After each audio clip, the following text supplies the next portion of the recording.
Hi అండి. ఈరోజు అప్పటికప్పుడే ప్రిపేర్ చేసుకునే మెంతికూర ఎగ్ కర్రీ ప్రిపేర్ చేసుకుందామా. మెంతికూర ఒక 2 కట్టలు సన్నగా తురుముకొని బాగా కడిగి ఆరబెట్టుకున్నానండి. ఇప్పుడు ప్యాన్ పెట్టి కర్రీకి సరిపడా ఆయిల్ వేసి ఒక ఉల్లిగడ్డ 5 పచ్చిమిర్చి సన్నగా కట్ చేసి నూనెలో వేసుకున్నానండి.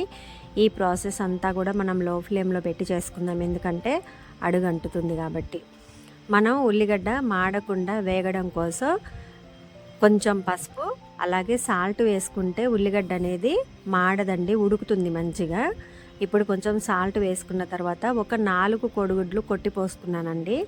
కొట్టి పోసుకున్న తర్వాత కారం ఒక 2 స్పూన్లు వేసి కలపొద్దండి, వెంటనే కలిపితే కర్రీ బాగుండదు.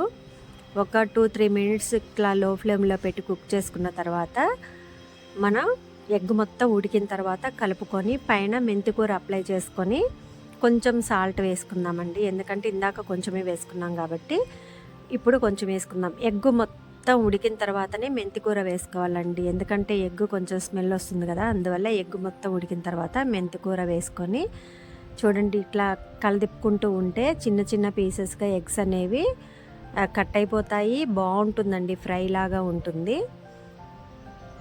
దీంట్లో ఇంట్రెస్ట్ ఉంటే మీరు పొడి మసాలా వేసుకోండి. నేను ఆకుకూర వేసా కాబట్టి అల్లం వెల్లుల్లి పేస్ట్ వేయలేదు, గరం మసాలా కూడా వేయలేదండి.